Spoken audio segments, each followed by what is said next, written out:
Entonces, en aquellos pacientes que tienen gota, no podemos utilizar los diuréticos de tipo tiazida, etcétera, porque nos van a producir problemas y va a aumentar la gota. Aquí esto también lo habíamos visto, creo. Furosemida, que son los diuréticos de ASA, las dosis de ellos. De alguna manera tienen que saber dosis porque cuando receten ustedes tienen que saber de qué presentación y cómo van a recetar, qué cantidad. No se olviden aprender, por favor. Hay recetas en el examen que se piden que haga una receta para un paciente que tiene tal cosa. Aquí creo que esto también lo habíamos visto. Si no me equivoco. Los diuréticos empezamos a analizar y vimos que había agentes de ASA, inhibidores de la anhidrasa carbónica, como la acetazolamida, que no se utiliza para la hipertensión, se utiliza habitualmente para bajar el contenido de ácido carbónico o inhibir a la anhidrasa carbónica, sobre todo cuando el paciente está en la altura. No es un diurético especial para la hipertensión, pero sí para tratar el mal de altura, la Soroxi. Los que son mejores son las tiazidas, no cabe duda, junto con los agentes de ASA. La aldosterona alguna vez se puede utilizar como diurético, obviamente, pero no como antihipertensivo. La aldosterona va a servir o los bloqueadores de la aldosterona va a servir para aquellos pacientes que tienen ascitis o retención de líquidos pleurales o abdominales. También habíamos visto esto donde actúan los diuréticos osmóticos en el túbulo contorneado proximal, donde actúan los diuréticos tiazídicos en el tubo contorneado distal, donde actúan los diuréticos de ASA en la parte ascendente del asa de Henle, los ahorradores de potasio en el tubo colector, etcétera, etcétera. Todos ellos producen problemas y alteraciones iónicas. Los diuréticos de ASA inhiben la reabsorción de sodio y aumentan la salida de cloro y además que van a ser aumentadores de líquido, va a salir mucho más agua, son muy natriuréticos. Aquí vimos también esto de acá, donde actúan diuréticos, tiazidas, el mecanismo iónico que producen. Eso hay que acordarse, fíjense, los diuréticos de ASA siempre relacionados con el cloro, por favor. ¿Estamos? Obviamente con el cloruro de sodio, algunos con potasio. Aquí habíamos quedado. Y esto es importante. Fíjense ustedes, dice, efectos adversos de los fármacos diuréticos. Y aquí ponemos los 4 diuréticos más utilizados. Diuréticos de ASA son los mejores y los más fuertes. Se puede utilizar inclusive cuando la filtración glomerular es baja. Si una persona a través del clearance de creatinina o se hace una tabla, hay una ecuación que hace para saberse cuánto es la filtración por mililitros minuto. Si es menos de 40, no se pueden utilizar los otros diuréticos, pero sí los diuréticos de ASA, llámese furosemida, sí se puede utilizar. Los tiazídicos son prohibidos cuando la función renal está mal o la filtración glomerular es muy baja. Los ahorradores de potasio, su nombre lo dice, pero estos ahorradores de potasio, al evitar que salga el potasio, conducen a una hiperpotasemia, no cabe duda. Y hay que tener cuidado con mezclarlos con los IECAS. Los IECAS también producen hiperpotasemia. Generalmente esa es una pregunta de examen. Los diuréticos osmóticos habíamos dicho que no se van a utilizar para la hipertensión, pero sí se van a utilizar para el edema pulmonar o se van a utilizar para otras situaciones como es la hipertensión intracraneana. Esos sí son indicaciones para estos diuréticos. Bien, veremos los efectos adversos de los diuréticos de ASA. Hipopotasemia. Fíjense, los diuréticos tiazídicos, hipopotasemia, ambos bajan el potasio. Los diuréticos ahorradores de potasio, hiperpotasemia. ¿Alguien me está rayando en la computadora, creo? Bien, la acidosis metabólica de los diuréticos de ASA, hiponatremia, hipovolemia, hipotensión, hiperuricemia, que puede ser desencadenante de la gota, un aumento de la absorción de ácido úrico en el túbulo, etc. Hipocalcemia, hipomagnesemia, ototoxicidad. Los diuréticos de ASA son muy ototóxicos. Los diuréticos tiazídicos van a producir hipopotasemia, alcalosis metabólica, hiponatremia, hiperuricemia por los mismos mecanismos de acá, hipomagnesemia, hipercalcemia y aumentos de la glucosa y colesterol en algunos pacientes y disfunción sexual en el varón. Los ahorradores de potasio pueden producir hiperpotasemia, acidosis metabólica, y la espironolactona se une a otros receptores de esteroides, lo que puede producir ginecomastia. Esta es una pregunta de examen. Si se utiliza un ahorrador de potasio llamado espironolactona y su nombre comercial Allactone, además de producir el efecto diurético, un efecto colateral adverso que se presenta es la ginecomastia. También hay trastornos menstruales y ginecomastia en los varones, disfunción sexual, hirsutismo, pérdida de la libido sexual. Los diuréticos osmóticos, alguna vez, pese a que están indicados para edemas cerebrales, pueden producir edema pulmonar también, o están indicados para lo mismo, puede aumentar. Hay que utilizar con cuidado. La deshidratación es un efecto adverso porque hace bajar mucho. El manitol es un alcohol azúcar, entonces altera la ósmosis intravascular y hace que inmediatamente todo el líquido se vaya al espacio vascular. Tenemos hiponatremia que puede ocurrir, hipernatremia como consecuencia de pérdida urinaria de agua. Entonces lo que hay que hacer es controlar cómo están los electrolitos en pacientes que van a recibir mucho tiempo manitol. Esos pacientes son habitualmente los que tienen hipertensión endocraniana. También puede producir cefalea, náuseas y vómitos. Aquí vemos interacciones con quienes interactúan. ¿De acuerdo? Tiacidas y diuréticos de asa pueden interactuar con glucósidos cardíacos. Estos tiacidas y diuréticos de asa hacen perder el potasio. Fíjense, la hipopotasemia potencia la acción de los glucósidos cardíacos. Entonces, es una interacción negativa para estos medicamentos, tiacidas y diuréticos. Como consecuencia, hay un riesgo aumentado de arritmias cardíacas inducidas por los glucósidos. En lo posible, no juntar tiacidas o diuréticos de asa con glucósidos cardíacos como la digoxina o el digital, por la hipopotasemia que va a aparecer y el riesgo de arritmias. Sin embargo, esto en terapia intensiva o en una sala o en manejo médico se puede ir corrigiendo según el laboratorio cómo está el potasio. Si el potasio está bajando, inmediatamente se reemplaza el potasio, nunca en forma directa en la vena, pero sí a goteo puede pasarse potasio, pero no en forma diurética. También las tiacidas y diuréticos de asa pueden interaccionar con el litio. El litio da lugar a que haya niveles aumentados de litio en el plasma con efectos tóxicos. El litio hoy por hoy se ha retirado del mercado. El litio es muy tóxico. Se ha visto que producía un daño renal muy, muy severo y se utilizaba como antidepresivo. Ya no se usa actualmente el litio. Entonces, lo que decía, incrementa la resolución tubular de litio, etc. Pero ya no se utiliza, no hay que ni pensar en utilizar litio, pero cuando está tiacidas y diuréticos y se utiliza el litio por alguna razón que hoy por hoy no se utiliza como antidepresivo, podría darse el problema. Tiacidas y diuréticos como agentes uricosúricos. Un agente uricosúrico es un compuesto que hace salir el ácido úrico del cuerpo. Hay pacientes que toman medicamentos para tratar la gota y hay medicamentos para eliminar el ácido úrico. Estos no, porque hay disminución de la secreción tubular de agentes uricosúricos. Tampoco se puede juntar. Y dice efectos reducidos de los agentes uricosúricos.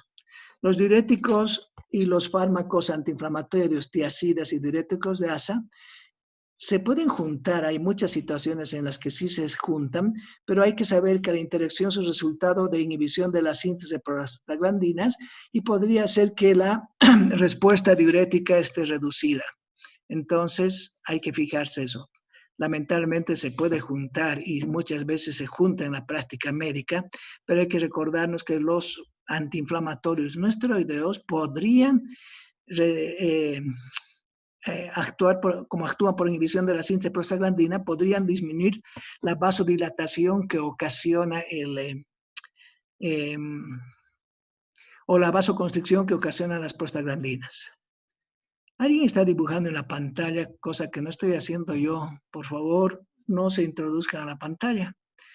Diuréticos de asa con aminoglucósidos y cisplatino no se deben utilizar porque hay aumento de riesgo de ototoxicidad y la sinergia de ototoxicidad es grave. Los aminoglucósidos per se producen ototoxicidad, son medicamentos extraordinarios, pero producen eso. Los diuréticos ahorradores de potasio y los inhibidores de la ECA y ECA y suplementos de potasio puede ser que no se utilicen porque son ahorradores de potasio y estos también van a producir hiperpotasemia, entonces hay efectos hiperpotasémicos. Los efectos hiperpotasémicos aditivos también redundan en problemas cardíacos, en lo posible no utilizar. Fíjense, si aquí reduzco un poquito la figura, podemos apreciar mejor la imagen. Tenemos los diuréticos tiacídicos, bajan la retención de sodio y agua, por lo tanto eso disminuye el volumen sanguíneo, disminuye el gasto cardíaco y también disminuye la resistencia periférica. Estos son los efectos de los diuréticos tiacídicos. Disminuir la retención de sodio y agua, disminuir la resistencia periférica y por lo tanto el gasto cardíaco y eso disminuye la presión sanguínea. Son medicamentos muy buenos para tratar la presión sanguínea y están en la primera línea, sobre todo en pacientes ancianos, pacientes mayores. Aquí se agranda un poquito la figura. Podemos ver la tabla de resumen de la farmacología. Habíamos dicho diuréticos ahorradores de potasio que actúan en el conducto colector. Tenemos la espironolactona, la eplerenona. Y las consideraciones terapéuticas son las siguientes. Los diuréticos ahorradores de potasio son poco potentes, como hemos dicho. En ocasiones se utilizan en combinación con tiazidas para el efecto de pérdida del potasio. Y la espironolactona también antagoniza el receptor de andrógenos, como hemos dicho, produce ginecomastia. Hay otros dos medicamentos también ahorradores de potasio en este grupo que se llama el amiloride y el triamtereno, cuya indicación es la hipertensión y el síndrome de Liddle. La amiloride y el triamtereno son fármacos de elección para el tratamiento del síndrome de Liddle, una forma rara mendeliana de hipertensión arterial causada por mutaciones de ganancia de subunidades beta y del canal de sodio. Es muy rara esta enfermedad, no la tenemos en nuestro medio, pero a diferencia de la espironolactona, el amiloride y el triamtereno, no tienen efecto a nivel de los estrógenos, no altera la captación o el mecanismo de los estrógenos, por lo tanto no van a producir esa ginecomastia o esas alteraciones que se veía con los otros. Aquí tenemos diuréticos osmóticos, el único que se utiliza actualmente, el manitol. Su indicación es edema cerebral, puede producir sin embargo algunos efectos. Esto tienen que leerlo, por favor. Hay contraindicaciones también y lo que dice hay que leerlo. Los diuréticos de asa, los nombres me interesan, furosemida, bumetanida, etc. Se utilizan para hipertensión, edema pulmonar agudo, etc., insuficiencia cardíaca. Lo vamos a ver nuevamente en insuficiencia cardíaca este medicamento. Y la bumetanida es aproximadamente 40 veces más potente que los otros diuréticos de asa. En nuestro medio, la furosemida vale 2 bolivianos y la bumetanida vale 26 bolivianos. Entonces, a veces uno tiene que analizar cuando habla de efectos, seguridad, costos, etcétera, ver si el paciente va a poder comprar este medicamento que es muy potente versus la furosemida que no es tan potente como este, pero es efectivo. Entonces hay que fijarse. En los diuréticos tiacídicos, ahí está el gran número y la gran cantidad de nombres. Todos son tiazidas, pero algunos no tienen el nombre de tiazidas, utilizados para la hipertensión. Alguna vez producen arritmias, alguna vez síndrome de Stevens-Johnson, no muy claros, y son fármacos de primera línea para tratamiento de la hipertensión. Y también se utilizan en combinación con diuréticos de asa para un efecto diurético sinérgico en la insuficiencia cardíaca. Y todas las condiciones estas que dicen acá, consideraciones terapéuticas, por favor tienen que repasarlas, leerlas y aprenderlas porque va a ser parte de los exámenes.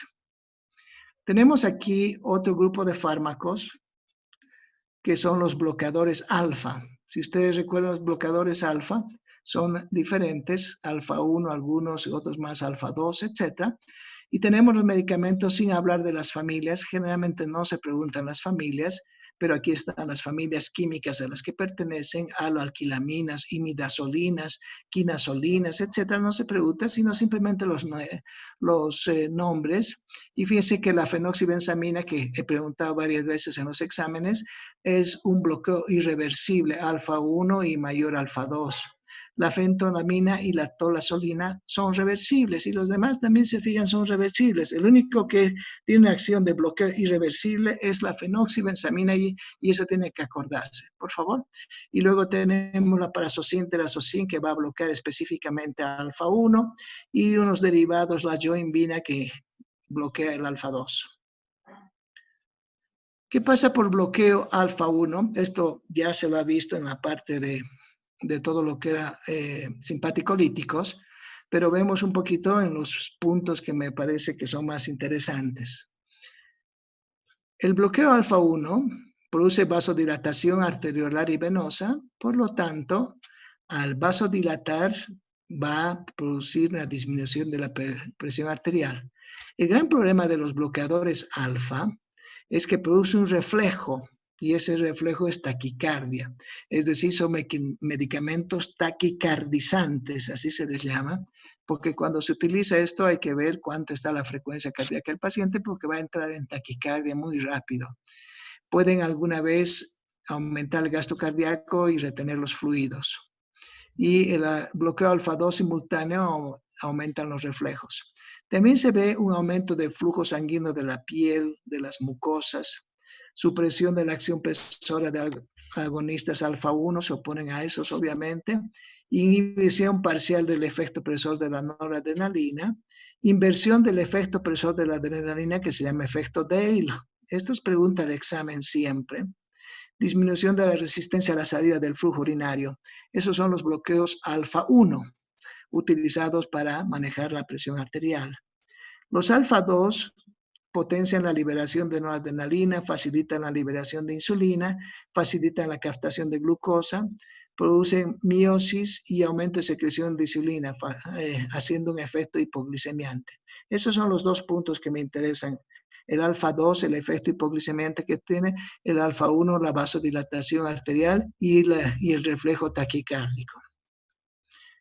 Aquí si vemos un poquito, tenemos bloqueantes alfa, prazosine, doxazocin, terazocin, urapidilo. El urapidilo es un medicamento que antes no se utilizaba, pero hoy por hoy sí se está utilizando mucho en nuestro país, entonces hay que conocerlo, por favor.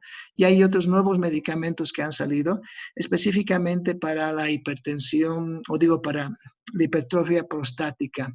Entonces hay que ir conociendo, por favor. Todos son de uso oral, todos tienen una vida media relativamente larga, excepto el prazosine. Su absorción es digestiva, se unen a proteínas, se fijan intensamente, todas son las características farmacocinéticas de estos fármacos. Su metabolismo es hepático, por lo tanto el hígado tiene que estar en buenas condiciones. Su excreción es renal en todos y por las heces y sus dosis van a variar. Del prazosine de 3 a 20, de la doxazocina de 1 a 16, terazocin 1 a 20, urapidilo 60 a 180. El momento que ustedes escojan un medicamento P, un medicamento propio de ustedes, no necesitan escoger todos los nombres, sino uno solo y aprender cómo es su vida media, cómo es su eliminación, su metabolismo, por dónde se elimina y cuál es la dosis. No es necesario que ustedes absolutamente sepan todos, pero sí puede ser que por cultura tengan que conocerlos así someramente. La terapia con alfa bloqueantes, las cosas positivas que tiene versus las cosas negativas. Las cosas positivas cuando utilizamos estos fármacos bloqueantes alfa, mejoran el perfil lipídico. Entonces, en pacientes que tienen ya una dislipidemia y están utilizando medicamentos de tipo atorvastatina o clofibrato y tienen además una hipertensión, es bueno utilizar este medicamento. No se olviden que les había dicho que la hipertensión va acompañada de muchas situaciones, de mucha comorbilidad, muchas enfermedades. Es una enfermedad crónica que, vuelvo a decir, afecta sobre todo a las personas mayores. Obviamente hay también en menores de 40 años, pero sobre todo personas mayores, donde ya tienen alteraciones propios de su vida que han llevado.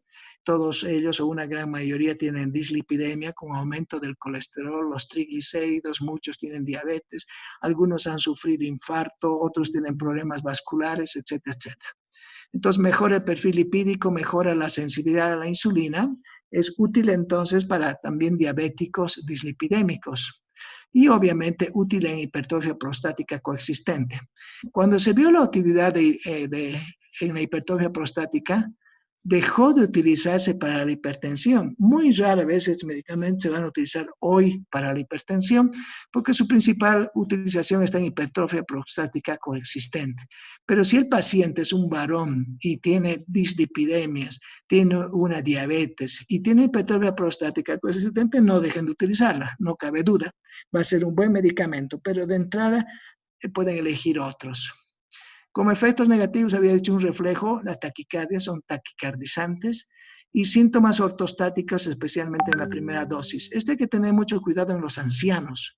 Los ancianos que están tomando sus medicamentos y tienen hipertrofia prostática, etc.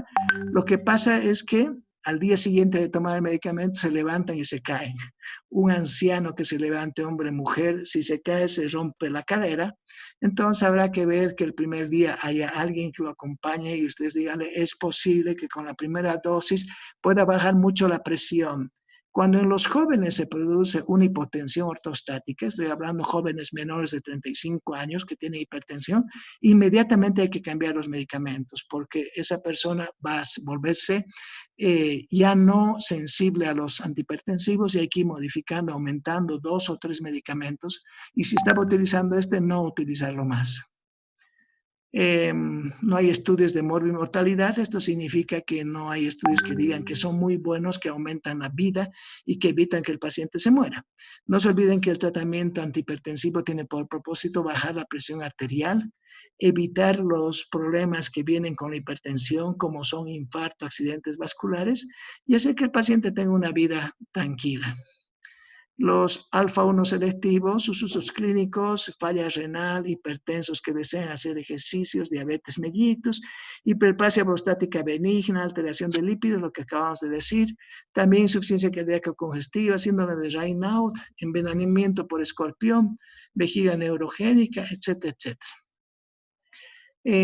Ya hemos dicho esto arriba, está lo mismo, está repetido.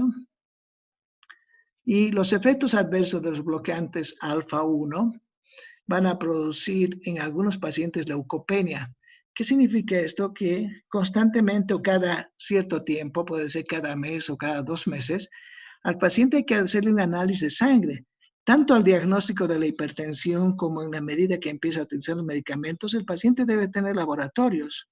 Y los laboratorios que incluyan un perfil lipídico, que incluyan un perfil renal, que incluyan pruebas hepáticas y obviamente un hemograma donde se vea cómo está la cantidad de glóbulos blancos, de glóbulos rojos, si no está produciendo algunas alteraciones de coagulación, etcétera, y ver si acaso se presentan efectos adversos. La leucopenia, la única forma de medir que está en leucopenia el paciente es a través de un examen de sangre donde el recuento de blancos está muy bajo. Hay que ver si hay taquicardia, no se olviden que un efecto es la taquicardia y esto puede acompañarse de edemas y palpitaciones. También puede haber vómito, diarrea, dolor abdominal. Estos se cesan si uno utiliza antieméticos o antiespasmódicos porque necesita utilizar sus medicamentos. Si alguno de estos efectos se vuelve muy intenso, hay que quitar el fármaco. La disfunción sexual, en algunos casos se produce eyaculación retrógrada o priapismo icturia. La eyaculación retrógrada significa que el paciente, el varón, no va a expulsar el semen por la uretra proximal, sino que el semen o líquido prostático seminal se vacía en la vejiga. A eso se llama eyaculación retrógrada, no sale por la parte externa de la uretra. Y el priapismo, que rara vez se ve con esos medicamentos, es una erección mantenida constante muy dolorosa. Puede haber nicturia y la nicturia se confunde con el problema del paciente si es prostático. El paciente con hiperplasia prostática siempre va a tener nicturia. Entonces habrá que ver si esto está aumentando o no para ver cómo se puede parar. Y si la nicturia es muy importante, se suspenden los bloqueantes alfa. Ras cutáneo, eczema, prurito son fáciles de sobrellevar.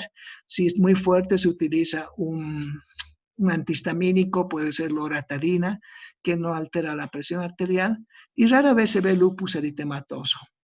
Si acaso hay algún signo de lupus o el paciente tiene latente lupus, no utilicen estos bloqueantes alfa. Aquí parece que salió volcada esta hoja. Tenemos los bloqueadores beta. Los bloqueadores beta, voy a ver un poquito la hoja porque así volcada tengo que volcar mi cabeza.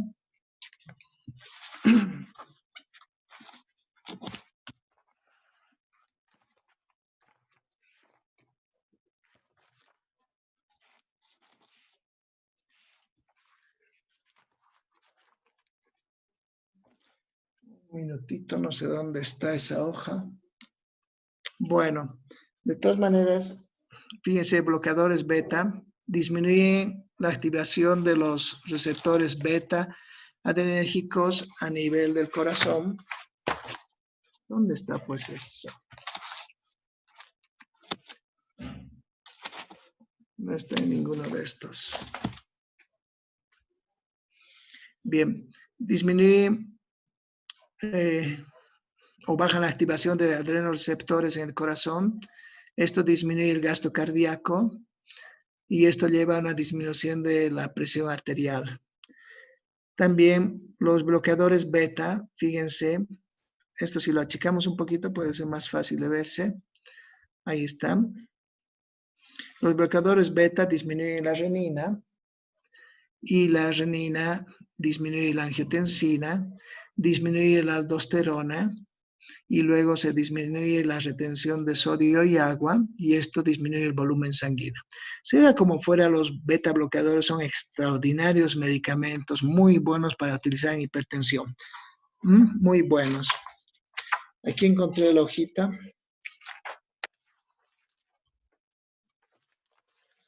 Ok, bien. Pasamos a otra. Ahora, acuérdense que los bloqueadores de los receptores beta-adrenérgicos se clasifican de diferentes maneras. Hay los cardioselectivos, los no selectivos, los fármacos con actividad antagonística adicional. Se va a acabar esto en 10 minutos, chicos. Los medicamentos en líneas generales que más se utilizan de estos tres grupos, quiero decirles este momento, uno de ellos de acá es el bisoprolol. El bisoprolol y el metoprolol sí o sí tienen que aprenderlos y ser medicamentos de ustedes, medicamentos P. El atenolol también. El atenolol es muy barato y es bueno. El bisoprolol un poquito más caro, el metoprolol relativamente barato, pero son los tres fármacos de este grupo que tienen que saber. Atenolol, bisoprolol y metoprolol, porque son siempre preguntas de exámenes. De este otro grupo, el sotalol es pregunta de examen, timolol también que tienen que saber y creo que ningún otro más. Y de este grupo, el carvedilol y el labetalol. Hoy por hoy, estos medicamentos son muy, muy útiles. Labetalol habíamos dicho para tratar la hipertensión en el embarazo. Y el carvedilol también, junto con el nitroprusiato de sodio, es un medicamento de utilización intravenosa. Son pocos los fármacos que son antagonistas beta-adrenérgicos que son intravenosos. Entonces hay que conocer, el carvedilol debe ser un medicamento P de ustedes, el labetalol también debe ser. Vuelvo a decir, los medicamentos P de ustedes son el atenolol, que tienen que saber, bisoprolol, metoprolol. Aquí quizás el sotalolol, el propanolol, de hecho, el propanolol es muy barato, muy, muy barato, es muy efectivo y en todos los seguros y en todos los hospitales hay. Y de estos de lujo, el carvedilol y el labetalol. Bien. Tenemos algunos efectos farmacológicos por el bloqueo beta y efectos en el corazón, en los vasos sanguíneos, etcétera, etcétera.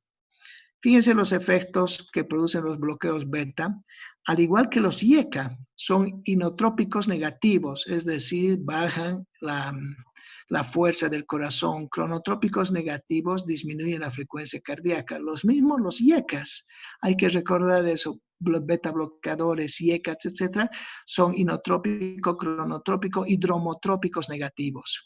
Disminuye el volumen en minuto y lo más importante que disminuye la demanda de oxígeno por el miocardio. El gran problema es que en las enfermedades, sobre todo circulatorias, problemas aórticos, aterosclerosis, problemas de hipertrofia ventricular, etcétera, hay una demanda exagerada de oxígeno. La célula miocárdica, la célula muscular pide mucho oxígeno. Estos disminuyen la demanda de oxígeno. Eso no significa que no entre oxígeno. Hay oxígeno, pero funcionan con menor cantidad de oxígeno, sin embargo, funcionan bienísimo. Y lo que producen es lentitud de la conducción auriculoventricular. Una de las situaciones que hemos dicho que nos permiten ver si se puede utilizar o no beta bloqueantes es saber cómo está la frecuencia cardíaca. El cronotropismo. Si el paciente es bradicárdico, no utilicen este grupo de fármacos porque producen cronotropismo negativo, va a bajar más la bradicardia. Si la frecuencia cardíaca baja de 40 o menos, el paciente puede morir.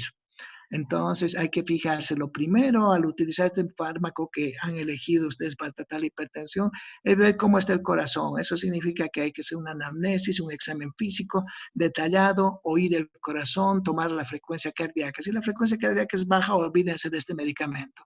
Y se hace siempre un electrocardiograma, no se olviden, antes de empezar a dar el tratamiento. Acuérdense que el acto médico está en relación a prevención, diagnóstico y tratamiento. Hay que hacer primero diagnóstico, la prevención obviamente son los tratamientos no farmacológicos, hay que hacer la prevención, disminuir el consumo de sal, que el paciente haga ejercicios, que no consuma mucha grasa, etcétera, etcétera. Pero vuelvo a decir, si al tocarle al paciente o al examinarle, al auscultarle, encontramos que tiene una bradicardia, no utilicen estos medicamentos. Si el electrocardiograma nos dice una alteración de conducción auriculoventricular grado 2 o grado 3, en algunos grado 1 se puede utilizar, pero grado 2, grado 3 no.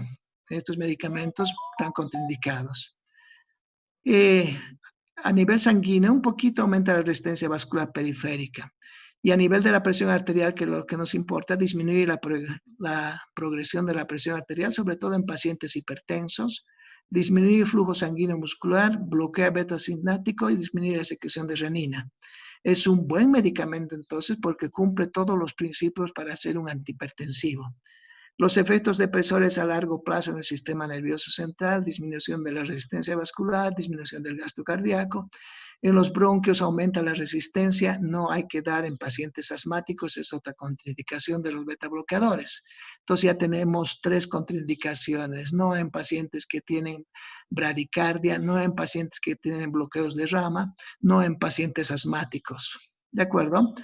Puede bajar la actividad adrenérgica, puede producir una hiperglicemia que no es siempre, puede producir retardo en la recuperación de la glicemia en diabetes, bajar la presión intraocular, disminución de la producción de humor acuoso a nivel del ojo. Hay otros efectos no relacionados con el efecto de bloqueo beta, que es una acción anestésica estabilizadora de membrana, porque bloquea también los conductos de sodio. Si usted se ve en los fármacos, a pesar de ser casi específicos de un tipo de receptor, podrían actuar en otros. Eso se ha visto en los antihistamínicos. Los antihistamínicos tienen 5 receptores diferentes sobre los que actúan, no solamente sobre los receptores de histamina. Entonces, revisen por favor, porque les enseña que los fármacos no siempre van a ser específicos de un receptor, pueden actuar en otros receptores. Bien, fíjense los principios de terapia con los beta bloqueantes, las cosas positivas y las cosas negativas. Positivas, puede disminuir la morbimortalidad en pacientes. Los alfa dijimos que no tenían datos de morbimortalidad. Aquí los beta sí, entonces son buen medicamento porque puede hacer que el paciente viva más, que es uno de los objetivos del tratamiento. Tiene una mejor sobrevida post-infarto de miocardio, no es menor, sino mejor sobrevida. Es útil en la angina y la migraña, mejora la disfunción sistólica. Y las cosas negativas que tiene, podría disminuir el HD colesterol. Acuérdense que este HD debe estar siempre elevado. Cuanto más elevado está, mejor para nosotros. Y puede aumentar los triglicéridos. Ahí tenemos un discreto problema en relación a las grasas. Lo negativo, aumenta resistencia a la insulina. En algunos pacientes diabéticos hay que controlar mucho esto. Menor tolerancia al ejercicio, contraindicado en asma, mejora las coronapatías en interrogante y seguros en diabéticos y dislipidémicos es interrogante. No podemos asegurar que sea. Hay que medir cómo está el paciente en sus niveles de grasas y en su nivel de azúcar. Si el paciente es muy diabético, no utilicen esto, por favor. Los bloqueantes beta tiene una farmacodinámica que ya le hemos dicho, disminuye la actividad cardíaca, disminuye la secreción de renina, disminuye la sensibilidad vasorrefleja, disminuye el retorno o el tono venoso, disminuye la respuesta presora, disminuye la necesidad de oxígeno en el miocardio. Hay algunos son cardioselectivos, algunos tienen actividad simpática intrínseca y son antiarrítmicos, tienen actividad estabilizante en membrana porque bloquean los canales de sodio, disminuyen el efecto antiagregante plaquetario, producen vasodilatación coronaria, disminuyen colesterol y HDLs. Pero aquí dijimos que aumenta o disminuye el colesterol y el HDL, sí, sobre todo el HDL. Bien. Aquí hay una selección de los medicamentos que, vuelvo a decir, tiene que ser electivo para ustedes. El que elijan tienen que conocerlo. El acebutolol antes se utilizaba mucho y muy poco, atenolol, carvedilol que más se utiliza, la betalol, propranolol, etcétera, y las dosis que están acá indicadas. Los bloqueantes, los efectos adversos, tenemos varios. Tenemos trastornos gastrointestinales, que vuelvo a decir, en la primera, segunda dosis se va regulando todo esto. Al paciente hay que decirle que no consuma alimentos que puedan tener mucha fibra porque le va a producir los primeros días un poco de dolor de estómago y un poco de diarrea. Puede haber impotencia sexual, bradicardia. Esto yo lo señalaría con grande porque aumenta la bradicardia, produce bradicardia. Y si el paciente tiene bradicardia ya tenemos un problema. Puede producir síndrome de Raynaud por falta de circulación a las extremidades. La supresión brusca agrava la angina de pecho. Hay muchos medicamentos que no se deben suprimir, es decir, suprimir significa que no debe dejarse de tomar de un día para otro. Son medicamentos que hay que informarle al paciente y decirle cuando se esté por acabar su medicamento y le queden 3, 4 pastillas, acuda al médico y no espere que se le acabe. Son medicamentos que